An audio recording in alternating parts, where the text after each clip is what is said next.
महाराष्ट्राचं कुलदैवत छत्रपती शिवाजी महाराज, वंदनीय हिंदू हृदय सम्राट शिवसेना प्रमुख बाळासाहेब ठाकरे, शिवसेना पक्ष प्रमुख आदरणीय उद्धवजी ठाकरे, युवा सेना प्रमुख आदित्यजी ठाकरे, 2024च्या विधानसभा निवडणुकीच्या या प्रचार सभेसाठी आदरणीय राष्ट्रवादी काँग्रेसचे अध्यक्ष शरदचंद्रजी पवार, सन्माननीय राहुलजी गांधी आणि शिवसेना उद्धव बाळासाहेब ठाकरे पक्षाचे मंचावर उपस्थित असणारे सर्व पदाधिकारी आणि वैशालीताई सूर्यवंशी यांना विजय करण्यासाठी उपस्थित असलेले आपण सर्व, खरं तर इथं आल्यावर मला पहिल्यांदा वाटलं ही प्रचाराची सभा आहे का 23 तारखेच्या विजयाच्या गुलालाची सभा आहे. रस्त्याने येता येता बोर्ड दिसतोय का फरक? मी 2019 साली सुद्धा आलो होतो, मला तर काही फरक दिसला नाही. कारण तासाभरात पोहोचणारा मी जवळपास 1.5 तास झाले तरी इथं पोहोचेना. परमेश्वराकडे जाणारा मार्ग खडतर असतो मला माहिती होतं, पण पिंपळगावला येणारा मार्ग सुद्धा इतका खडतर असतो हे पहिल्यांदा कळलं. त्यामुळे मला प्रश्न असा पडलाय की 10 वर्ष ज्यांनी आमदारकी भोगली ते ह्या निवडणुकीमध्ये तुमच्या पुढे येऊन नेमकं काय सांगत असतील. यंदा ताई त्यांनी जाहीरनामा काढलाच नसेल, कारण 10 वर्ष सगळंच करून झालं असेल. आणि जर जाहीरनामा वगैरे काही काढला असेल तर तुम्ही 10 वर्ष केलं काय हा प्रश्न जनताच त्यांना विचारेल. एक सदग्रस्त होते, रोज सकाळी कामावर जायचे, दुपारी जेवायची सुट्टी झाली की सगळ्यांबरोबर जेवायला बसायचे. एके दिवशी जेवायला बसले, डबा उघडला, डबा उघडून बघितला, डब्यात खिचडी. म्हणले थक तरी की खिचडी आपल्याला अजिबात आवडत नाही, पण खाल्ली निमूटपणे करतो काय. दुसऱ्या दिवशी परत कामावर गेले, परत दुपारची सुट्टी झाली, परत डबा उघडला, डबा उघडून बघितला, डब्यात परत खिचडी. अरे काय कटकट आहे राव, रोज खिचडी खिचडी, पण खाल्ली निमूटपणे. तिसऱ्या दिवशी परत कामावर गेले, दुपारी सगळ्यांवर जेवायला बसले, परत डबा उघडला, डबा उघडून बघितला, डब्यात परत खिचडी. अरे काय कटकट आहे राव, वैताग आलाय नुसता, रोज खिचडी खिचडी खिचडी. त्याची तंतन शेजाऱ्याला ऐकली आणि शेजारी म्हटला, इथं बोलून काय उपयोग आहे का? त्यापेक्षा घरी जाऊन बायकोला सांग, बाई ग मला खिचडी आवडत नाही, दुसरं काहीतरी बनवून दे, इथं बोलून काय उपयोग. तसा तो म्हणला, हे बघ माझं अजून लग्न झालं नाही, त्यामुळे मला बायको नाही, त्यामुळे माझा स्वयंपाक मीच बनवतो आणि मला खिचडी शिवाय दुसरं काही बनवता येत नाही.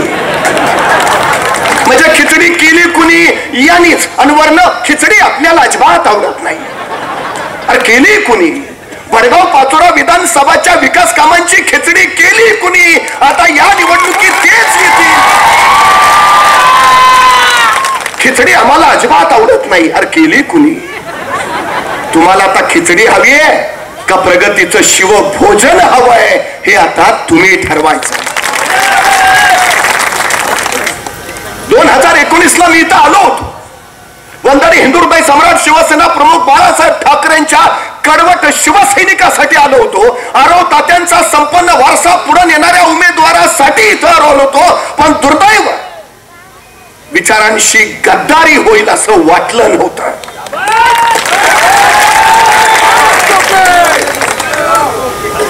आरव तात्यांच्या विचारांचा वारसा पुढे घेऊन जायला वैशालीताई उभा राहिल्या. वंदनीय हिंदू हृदय सम्राट शिवसेना प्रमुख बाळासाहेब ठाकरेंचा समर्थ वारसा पुढे न्यायला वैशालीताई उभा राहिल्या. पडत्या काळात पक्षप्रमुख उद्धवजी ठाकरेंच्या पाठीशी ठामपणे वैशालीताई उभा राहिल्या. त्या वैशालीताईंना निवडून देणं हे आपल्या सगळ्यांचं पहिलं कर्तव्य आहे. मला प्रश्न पडतो, उद्धवजी ठाकरे मुख्यमंत्री झाले आणि त्यांनी पहिला निर्णय घेतला स्वराज्याची राजधानी असलेल्या शिवछत्रपतींच्या रायगडला संवर्धनाचा निधी देण्याचा, आणि मंत्रिमंडळाच्या बैठकीत पहिला निर्णय घेतला तो 2 लाखापर्यंत विनाशर्त शेतकऱ्यांची कर्जमुक्ती करून त्यांचा 7-12 कोरा करण्याचा. त्याच वेळी त्यांनी घोषणा केली, जे नियमित कर्ज भरतायत त्यांना 50,000 रुपयाचं प्रोत्साहन अनुदान दिलं जाईल. 2.5 वर्ष हे सरकार सत्तेवर आहे. उद्धवजी उद्धवजी ठाकरेंनी घोषित केलेले 50,000 रुपये अजूनही शेतकऱ्यांच्या खात्यावर जमा झालेले नाहीत। उद्धवजी ठाकरे मुख्यमंत्री होते, पीक विमा वेळेवर मिळत होता, यांनी फक्त पीक विम्याचे ढोल वाजवले। 1 रुपयात पीक विमा शेतकऱ्यांच्या वाट्याला आला। परवा एक शेतकरी जिल्हा पोलीस प्रमुखाकडे गेला, म्हटला मला पीक विम्याचे पैसे मिळालेत, पण ते घरी नेण्यासाठी पोलीस संरक्षण पाहिजे। एसपीने विचारलं असं किती मिळालाय? तो म्हटला 27 रुपये। चेष्टा करता शेतकऱ्यांची तुम्ही। उद्धवजी ठाकरे मुख्यमंत्री होते, नैसर्गिक आपत्ती आल्या, एनडीआरएफचे निकष बाजूला सारून उद्धवजींनी शेतकऱ्यांना भरघोस मदत केली। आता या 2.5 वर्षात इतक्या नैसर्गिक आपत्ती आल्या, शेतकऱ्याला मदत झाली। 2.5 वर्षात 20,000 शेतकऱ्यांनी आत्महत्या केली महाराष्ट्रात। रोज 7 शेतकरी आत्महत्या करतायत। परवा यवतमाळच्या शेतकऱ्यांना तोंडात विद्युत तार धरून आत्महत्या केली। काय वाट्याला आलाय शेतकऱ्यांच्या? जो जगाचा पोशिंदा तोच जगू शकत नाही, राज्य कुणासाठी आणि कशासाठी?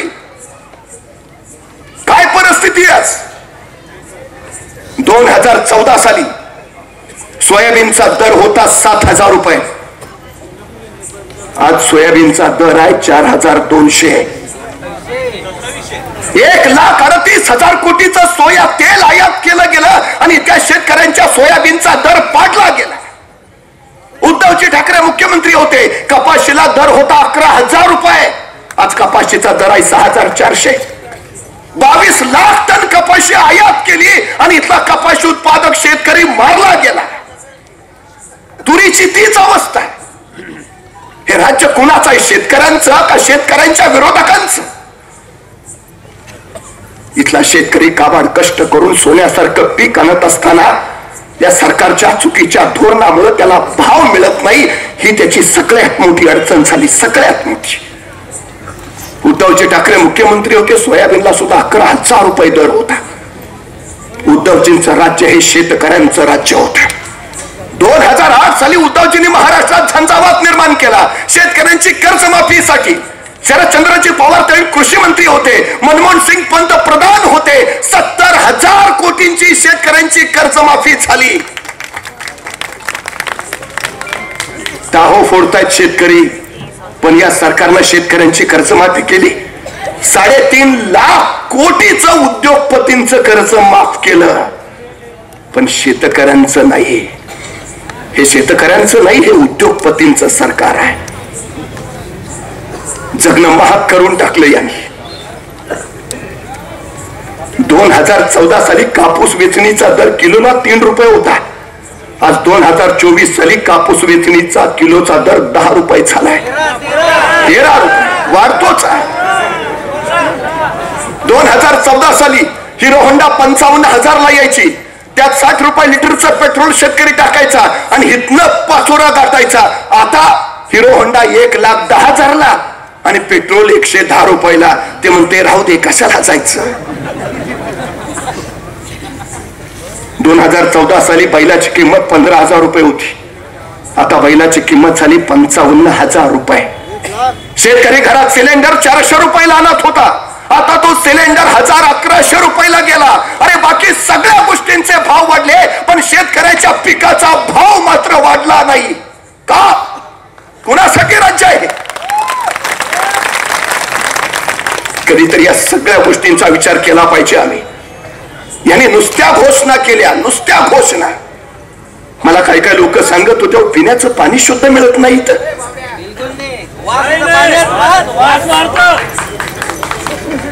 काय झालं त्यांच्या योजनाचं? हर घर नल हर घर जल, जलकुंभ योजना, अमृता योजना।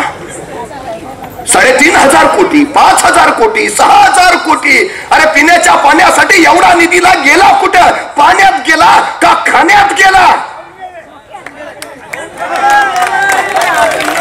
काही परवा एका वृत्तपत्रात 2019 ला हे जे उमेदवार उभा राहिले होते त्यांच्या संपत्तीचं विवरण आलंय। त्यापैकी काही या मिंदे सरकारमध्ये मंत्री झाले, गद्दारांची पण नोंद त्यात आहे। 2024 ला त्यांच्या संपत्तीचं विवरण आलंय। किती संपत्ती वाढली मंत्र्यांची माहिती आहे? ज्याची संपत्ती 2019ला 5 कोटी होती तो 55 कोटीवर गेलाय. जो 10 कोटी होता तो 25 कोटीवर गेला. जो 20 कोटीवर होता तो 60 कोटीवर गेला. या 2.5 वर्षामध्ये मंत्र्यांची संपत्ती वाढली. सर्वसामान्य माणसाचं काय? त्याच्या वाट्याला 1500 रुपये. लाडकी बहीण योजना, या योजनेची जाहिरातच इतकी केली, इव्हेंट एवढा मोठा केला की त्या जाहिरातीचे पैसे वाचवले असते तर लाडक्या बहिणींना 3000 रुपये देता आले असते. जे आता महाविकास आघाडीने ठरवलंय, महालक्ष्मी योजनेअंतर्गत प्रत्येक महिलेला 3000 रुपये. मी येता येता सगळ्या एसट्या बघत होतो. त्या एसटीवर सुद्धा नुसत्या जाहिरातीच, कोट्यावधीच्या जाहिराती. त्या जाहिरातीचे पैसे जरी वाचवले असते तर आमच्या पिंपळगावचं एसटी स्टँड विमानतळासारखं झालं असतं. जाहिरातीचे पैसे वाचवले असते तर प्रवाशांच्या वाट्याला दरक्या एसट्या आल्या नसत्या. पण तुम्हाला देण्यात नाही, दाखवण्यात रस आहे. सगळ्यात मोठी अडचण आहे ती, ही सगळ्यात मोठी. काय अवस्था आहे आमच्या तरुण पोरांची? नोकऱ्या आहेत. कोरोना कालखंडामध्ये उद्धवजी ठाकरे मुख्यमंत्री होते. हॉस्पिटलची कमतरता, आरोग्य कर्मचाऱ्यांची कमतरता, डॉक्टरांची कमतरता, ऑक्सिजनची कमतरता. पण एवढं असूनही उद्धवजींनी महाराष्ट्र सुखरूप आणि सुरक्षित ठेवला. कोरोनाच्या संकटामध्ये त्यांनी महाराष्ट्र वाचवला. परवा सांगलीचा स्वच्छता कर्मचारी मला सांगत होता, महाराष्ट्र खरंच भाग्यवान आहे, कारण महाराष्ट्राला योग्य वेळी उद्धवजी ठाकरेंसारखं नेतृत्व मिळालं. कोरोना कालखंडामध्ये जर उद्धवजी मुख्यमंत्री नसते तर महाराष्ट्राच्या रस्त्यावर माणसं मरून पडलेली तुम्हाला दिसली असती. देशात 5 वेळा सर्वेक्षण झाली त्यावेळी, आणि देशातील पहिल्या 5 सर्वोत्तम मुख्यमंत्री म्हणून उद्धवजींचा गौरव झाला. उद्धवजींच्या काळात परकीय गुंतवणूक महाराष्ट्रात आली. उद्योगधंदे इथं वाढले. बेरोजगारीत घट झाली. महाराष्ट्र थांबला नाही, महाराष्ट्र थांबणार नाही असं सांगत उद्धवजींनी महाराष्ट्र प्रगती पथावर नेला. मग शिवसेना फोडली का? 40 गद्दार सुरत गुवाहाटीला का गेले? सगळं उत्तम चालू होतं, मग शिवसेना फोडायचं कारण? यांना महाराष्ट्र लुटायचा होता. जोपर्यंत उद्धवजी आहे तोपर्यंत ते शक्य नाही, त्याला कळालं होतं. जोपर्यंत इथं शिवसेना आहे तोपर्यंत महाराष्ट्राच्या गर्दनीला तुम्ही नख लावणार नाही याची खात्री होती, म्हणून शिवसेना फोडली. महाराष्ट्र अजून ती रात्र विसरला नाही ज्या दिवशी उद्धवजी ठाकरेंनी वर्षा बंगला सोडला आणि ते मातोश्रीकडे निघाले. अवघ्या महाराष्ट्राच्या डोळ्यात पाणी होत. सगळा महाराष्ट्र हळहळत होता. आणि त्यावेळी हे 40 गद्दार टेबलावर उभा राहून नाचत होते. अरे उद्धवजी मुख्यमंत्री पदावरनं उतरले म्हणून तुम्ही नाचत होता का? महाराष्ट्र लुटण्यासाठी यांना उघडा करून दिला म्हणून तुम्ही नाचत होता? गद्दारी शिवसेनेशी नाही, गद्दारी महाराष्ट्राशी झाली आहे. उद्धवजी ठाकरे मुख्यमंत्री होते. महाराष्ट्रातला एकही उद्योग गुजरातला गेला नाही, एकही. आणि उद्धवजी मुख्यमंत्री पदावरनं उतरले, एक उद्योग गुजरातला निघाला. मुंबईचा IFC सेंटर गुजरातला, वेदांत तापक गुजरातला, गेल प्रकल्प गुजरातला, सॅफ्रॉन प्रकल्प गुजरातला, टाटा एअरबसचा प्रकल्प जो महाराष्ट्रात होणार होता, परवा पंतप्रधानांनी वडोदऱ्यामध्ये त्याचं उद्घाटन केलं. आमच्या नाकावर टिचून लाखो तरुणांच्या नोकऱ्या त्यांनी पळवल्या. आमच्या पोरांची अवस्था काय आज? गुजरातच्या वाट्याला रांगोळी आणि महाराष्ट्राच्या वाट्याला राख. यासाठी तुम्हाला उद्धवजी ठाकरे मुख्यमंत्री नको होते? परवा पोलीस भरती निघाली, जागा 6000, अर्ज आले 7 लाख.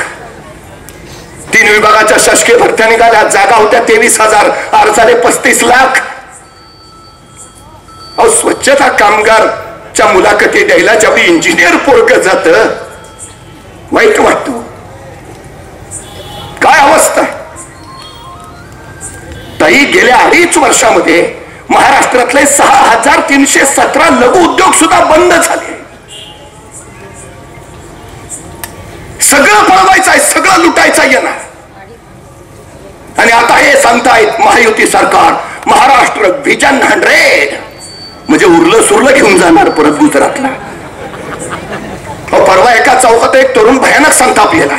मोठमोठ्यानं ओरडत होता, हे सरकार बिनकामाचं आहे, या सरकारनं बेरोजगारी वाढवली, या सरकारनं आमचे उद्योगधंदे पळवले, बघता बघता गर्दी जमली, ह्याचा तवातावानं बोलणं चालूच होतं. तेवढ्यात पोलीस आले, ह्याला उचललं आणि पोलीस स्टेशनला नेलं.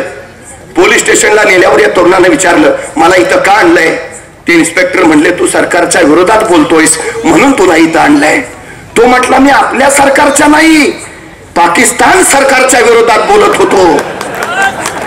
तसा तो इन्स्पेक्टर म्हणला, तू काय आम्हाला येडा समजतो का? आम्हाला माहित नाही का कुठलं सरकार बिनकामाचं आहे ते? आम्हाला माहित नाही का कुणी बेरोजगारी वाढवली ते? आम्हाला माहित नाही कुणी महागाई वाढवली ते? सगळ्यांना माहिती आहे, ये पब्लिक है, सब जानती है. ही जनता 20 तारखेची वाटच पाहतीये. 2 नंबरचं बटन दाबायचं आणि भडगाव पाचोऱ्यातले 2 नंबरचे धंदे बंद करून टाकायचे.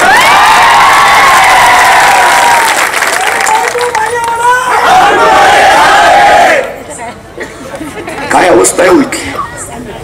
शेतकऱ्यांना हमी भाव नाही. नो, शेती करून काय मिळत नाही तर पोरं शिकवावी. तर या मिंदे सरकारनं 62,000 शाळा खाजगी कंपन्यांना दिल्या. पटसंख्या कमी आहे म्हणून आमच्या शाळा बंद करून टाकल्या. 14,713 शाळा बंद झाल्या. ललिताताई, पहिलीमध्ये प्रवेश घेणाऱ्या मुलींची संख्या होती 1,03,00,000. त्यापैकी 12वीत किती पोचल्या माहिती आहे? फक्त 20 लाख. शिक्षण प्रवाहातनं बाहेर किती फेकल्या मुली? 83 लाख.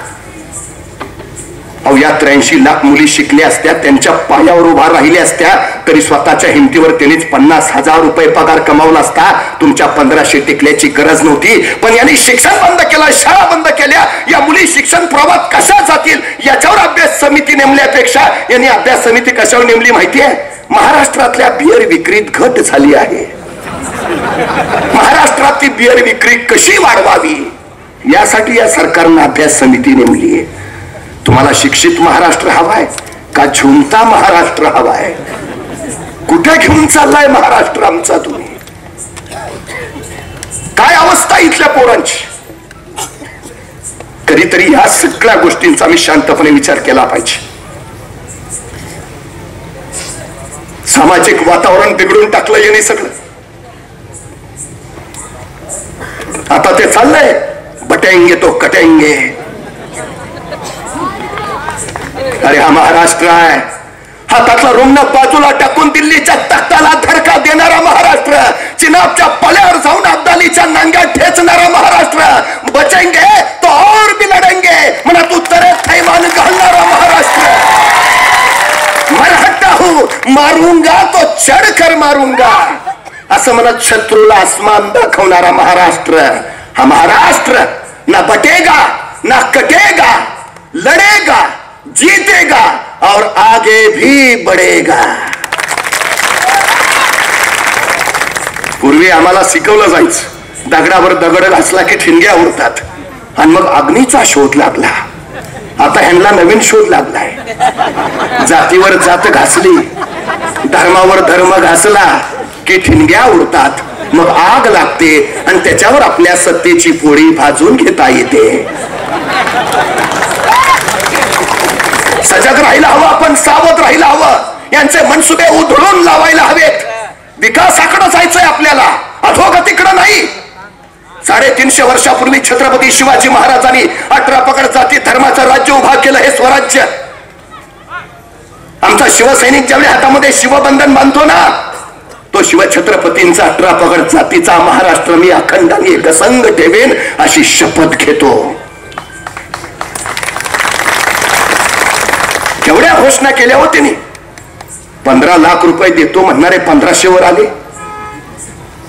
आताही अनेक घोषणा केल्यात. कर्जमाफी करू, मग 2.5 वर्ष झोपला होता.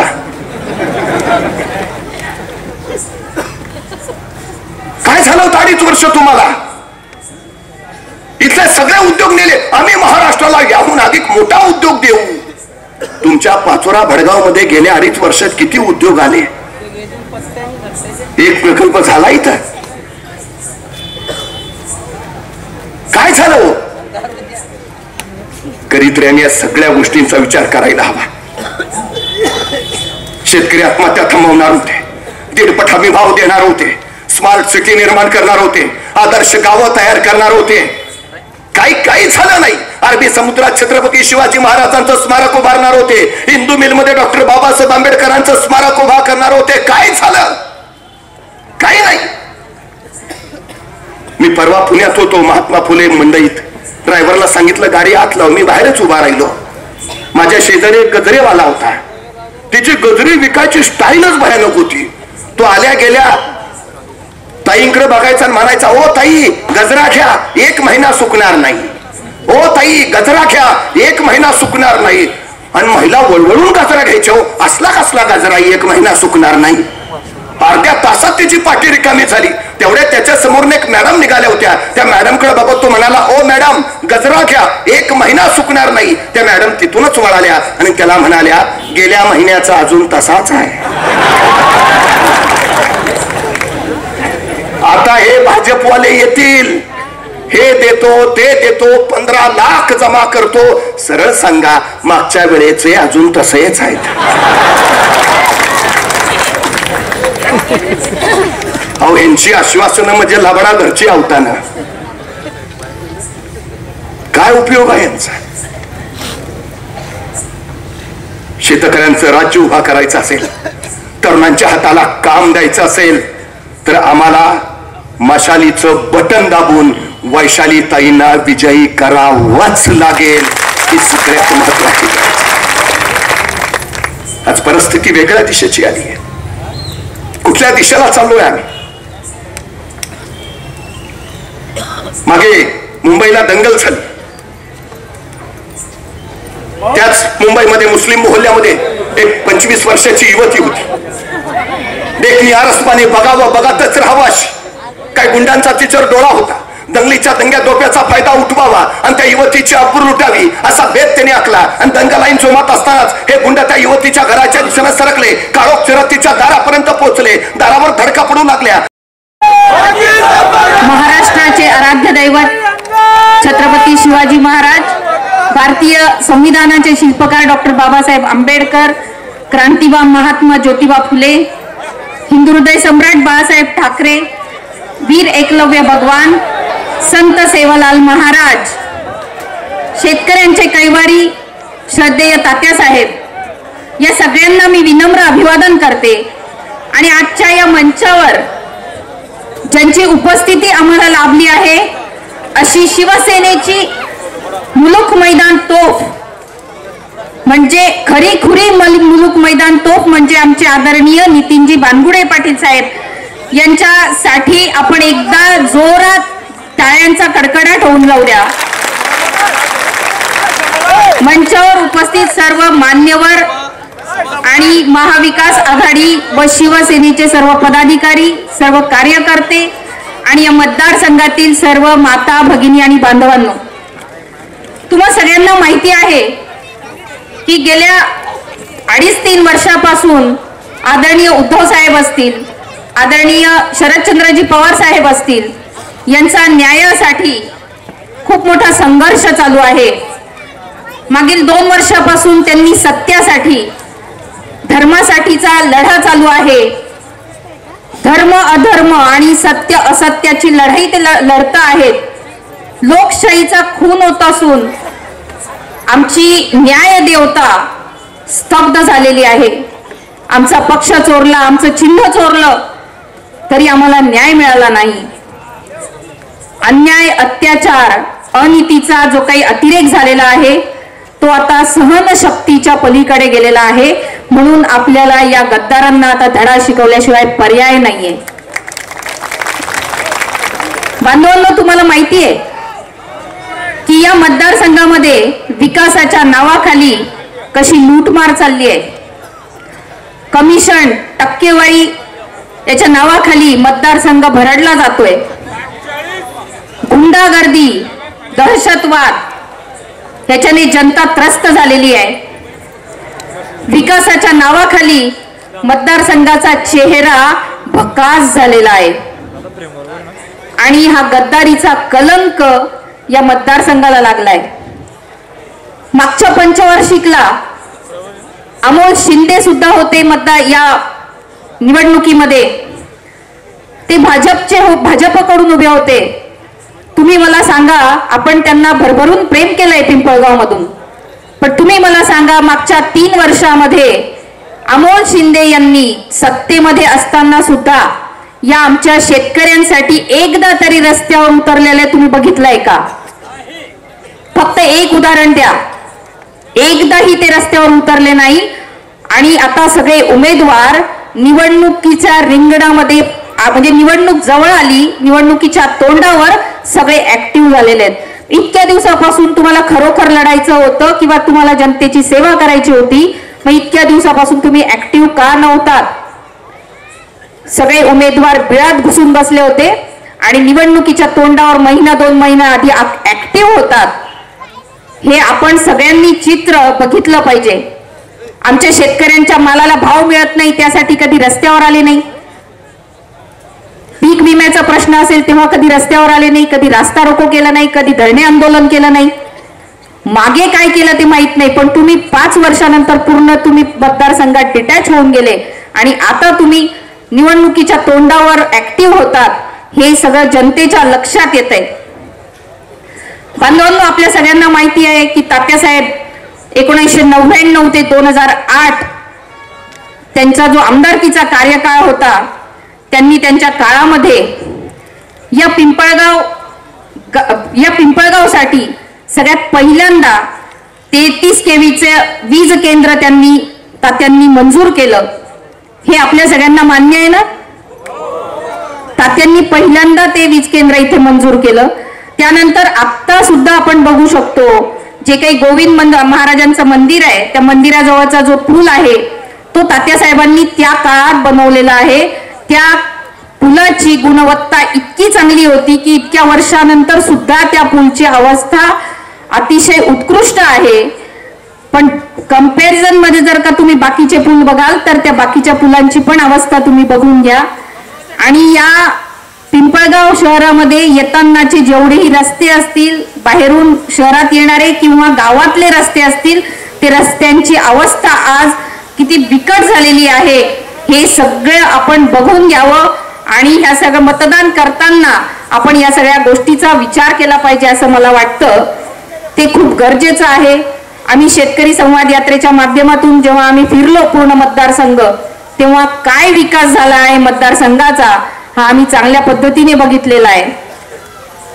बांधवांनो, या मतदारसंघाची लेक म्हणून मी आपल्या सगळ्यांना विनम्रपणे वचन देते, कारण की मी दुसऱ्यावर टीका करत बसण्यापेक्षा मी काय करणार आहे हे देखील मी तुम्हाला सगळ्यांना सांगितलं पाहिजे. म्हणून मी काही गोष्टी आपल्याला सांगणार आहे. सगळ्यात पहिलं म्हणजे मी या मतदारसंघातील लेक आहे आणि मी आपली लेक किंवा आपली बहीण या नात्याने मी आपण जो काही माझ्यावर विश्वास ठेवला त्या विश्वासाला मी कदापि तडा जाऊ देणार नाही, हा मी तुम्हाला सगळ्यांना वचन देते. या मतदारसंघामध्ये भयमुक्त आणि भ्रष्टाचार मुक्त सर्वांगीण विकासाचा संकल्प मी पूर्ण करणार आहे, त्याशिवाय मी स्वस्थ बसणार नाही. दुसरं महत्वाचं, मी कृषी पदवीधर आहे आणि शेती आणि शेतकऱ्याच्या काय समस्या आहेत ह्या मला चांगल्या माहिती आहेत. त्यामुळे शेतकऱ्यांच्या समस्या म्हणजे त्या वीज असेल, सिंचन असेल किंवा शेतकऱ्याला जो मिळत नसलेला हमीभाव आहे, या सगळ्या प्रमुख प्रश्नांवर मी शासन दरबारी आवाज उठवून मी माझ्या शेतकऱ्याला न्याय देण्याचा प्रयत्न करेन. पिंपळगाव हे आमचं मोसंबीसाठीचं हब आहे. पिंपळगाव म्हणजे मला वाटतं जळगाव जिल्ह्यातून 1 नंबर पिंपळगावचा लागतो. तर या मोसंबीसाठी कोल्ड स्टोरेज इथे उपलब्ध झालं पाहिजे आणि जे काही प्रक्रिया उद्योग असतो मोसंबीवर, तसा प्रक्रिया उद्योग आणण्याचा माझा संकल्प आहे, जेणेकरून या मतदारसंघात महिला असतील किंवा तरुण असतील यांना हाताला काम मिळालं पाहिजे. त्यासाठी मी हा उपक्रम माझ्या हातात घेणार आहे. बांधवांना, आपल्या इथे धाळके गावातलं जे काही धरणाची अवस्था झालेली आहे किंवा ते काही जे काही नादुरुस्त आहे त्या धरणाची दुरुस्ती आणि पाटचारीची दुरुस्ती करण्याचं काम माझ्या लक्षात आहे आणि मी माझ्या वचननाम्यामध्ये नोंद करून ठेवलेली आहे. मी निवडून आल्यानंतर तुमची सर्व अतिक्रमणे किंवा अतिक्रमण आहेत ते नियमित करण्याचं मी आपल्या सगळ्यांना वचन देते. आज 75 वर्ष झाले आपल्याला स्वातंत्र्य मिळून. माणसाच्या मूलभूत गरजा असतात, पिण्याचं पाणी आणि शौचालय. बांधवांनो, आज पिंपळगाव हरेश्वर मध्ये पिण्याचं शुद्ध पाणी मिळू शकत नाही. त्याची स्वतंत्र यंत्रणा इथं नाही. तर इथे स्वच्छ पाणी मिळण्यासाठीचं मी काम हाती घेईल. आणि शौचालय, आज महिलांचे, मी ज्यावेळी शेतकरी संवाद यात्रेच्या माध्यमातून फिरली त्यावेळी अनेक महिलांनी सांगितलं की ताई, आम्हाला इथे शौचालय नाही. आणि मी एक महिला असल्यामुळे महिला पटकन माझ्याकडे येऊन सहज बोलू शकतात आणि त्यांनी मला त्यांची अडचण सांगितली, तर त्या सुद्धा गोष्टी मी प्राधान्याने करणार आहे. बांधवांनो, मी जास्त बोलणार नाही कारण साहेबांना आपल्याला ऐकायचंय. पण मी जाता जाता आपल्याला एक सांगेल, रात्री वैरायची आहे. 8 ते 10 दिवस राहिलेत. आपण गाफील राहू नका. कोणाच्याही भूलथापांना, प्रलोभनांना बळी पडू नका. तुम्हाला काहीही सांगतील, कुठल्याही अफवा उडवतील, परंतु आपण त्या अफवांवर विश्वास ठेवू नका. आणि तुम्हाला माहिती आहे आपल्या मतदारसंघामध्ये 60-40चा फॉर्म्युला आहे, माहिती आहे की नाही? तो 60-40चा फॉर्म्युला आहे. पडद्यामागची सेटलमेंट होते. त्यामुळे लोक हे एकमेकावर फक्त बाहेर आरोप करतात परंतु आतून एकच असतात. हे आपण सगळ्यांनी लक्षात घेतलं पाहिजे. काही लोक जाती धर्माचे एकमेकांमध्ये, सगळे लोक गुण्यागोविंदाने वागत असतात, परंतु काही लोक जातीचा तेढ निर्माण करण्याचं काम या मतदारसंघात करत आहेत. परंतु आपण त्यांना थारा देऊ नये, कारण की हे फक्त आपल्याला भांडण करायला लावतात आणि त्यांचं काम चालवून घेण्यासाठी ते काहीही अफवा पसरवत असतात. म्हणून आपण सगळ्यांनी ह्या गोष्टीकडे लक्ष देऊ नये. बांधवांनो, या मतदारसंघामध्ये उद्धव साहेबांनी व महाविकास आघाडीने मला एक महिला म्हणून माझा जो काही सन्मान केला आहे आणि मला या मतदारसंघाचं प्रतिनिधित्व करण्याची संधी दिलेली आहे, तो खरं तर एक नारी शक्तीचा सन्मान आहे असं मला वाटतं. आणि या मतदारसंघाची लेक म्हणून मी आपल्या सगळ्यांना विनंती करेन की विधानसभेमध्ये जाण्यासाठीचा एक नवीन इतिहास आपण घडवून नारी शक्तीचा सन्मान करावा अशी मी आपल्या सगळ्यांना विनंती करते. आपली निशाणी आहे मशाल. 2 नंबरचं बटन आहे, वरून 2 नंबरचं बटन. तुम्हाला काही भूलथापा मिळतील. शेवटच्या दिवशी तुम्हाला असंही सांगितलं जाईल, वैशाली सूर्यवंशी यांनी ह्या बहिणीने भावाला सपोर्ट केला असं पण सांगितलं जाईल. ती वैशाली सूर्यवंशी डुप्लिकेट असू शकते, हे तुम्ही लक्षात ठेवा. ओरिजिनल वैशाली सूर्यवंशी कधीही सपोर्ट करणार नाही, हे लक्षात ठेवा. शेवटच्या दिवशी घात होऊ शकतो, ही गोष्ट आपण विसरू नका, ही मी आपल्या सगळ्यांना विनंती करते. आणि आज माननीय बानगुडे पाटील साहेब आलेत, आपण उपस्थिती दिली, त्यांची ऊर्जा आपल्याला घ्यायची आहे. त्यामुळे मी जास्त बोलणार नाही, पण आपल्या सगळ्यांच्या वतीने मी साहेबांचे धन्यवाद मानते आणि आपली रजा घेते. धन्यवाद. जय हिंद, जय महाराष्ट्र.